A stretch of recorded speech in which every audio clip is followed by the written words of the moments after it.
with the exception of the so-called crisis hotline, you wait, and you wait a long time still. Is that true?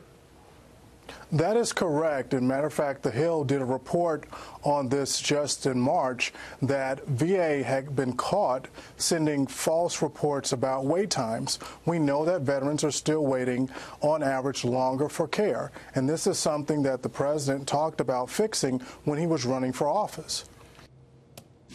Unfortunately, it's not fixed. And Scott Davis says no matter who takes over the VA at the time of that, now we know it's going to be the acting administrator, Robert Wilkie, he's got a lot of work to do because words are cheap, action not happening. These wait times are still real. Now, there is a distinction with the so-called crisis hotline where wait times have dramatically been reduced, but things need to move and move fast. A Virginia congressman and former Navy SEAL Scott Taylor. Scott, very good to have you. Neil, always great to be with you.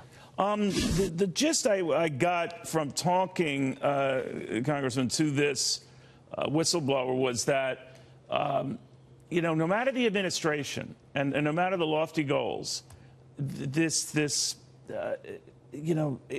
like a frozen agency in place. Why is that? You're right. It's a huge bureaucratic behemoth. I represent the district that has the fastest growing veteran population in the nation. I'm a veteran myself, so it's something that I really very much care about.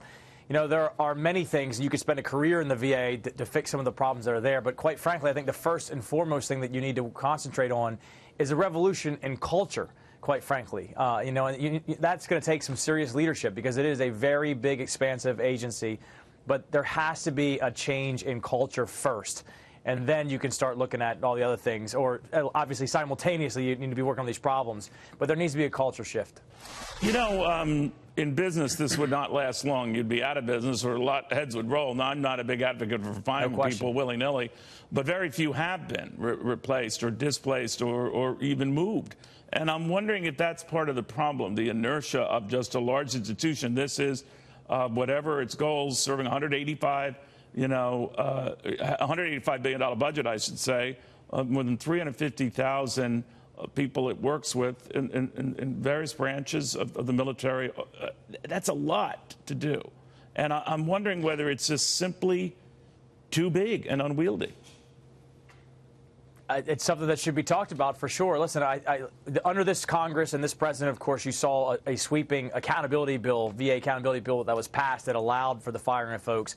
I think it's important to say that the vast majority of people who work at the VA are competent, capable. They want to help veterans out. There's no question about that. But you had a huge problem with accountability, and some of that has been taken care of. They have got rid of bad actors in many instances across the VA system itself. But it is a big Where have they got rid agency. of them, Congressman? Because now, and again, I'm going from a whistleblower's report here that said very few, and most are just reassigned. Well, I like that you just said that. From what I understand, there's a list on the website that talks about some of that stuff. But what I will also say is I myself have passed legislation in the House, waiting for the Senate to pass it, that talks about that reassignment.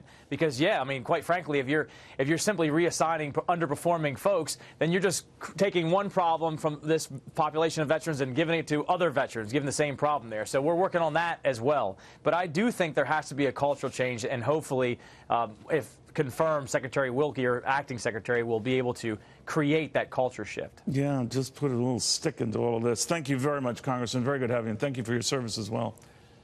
Thank you, sir.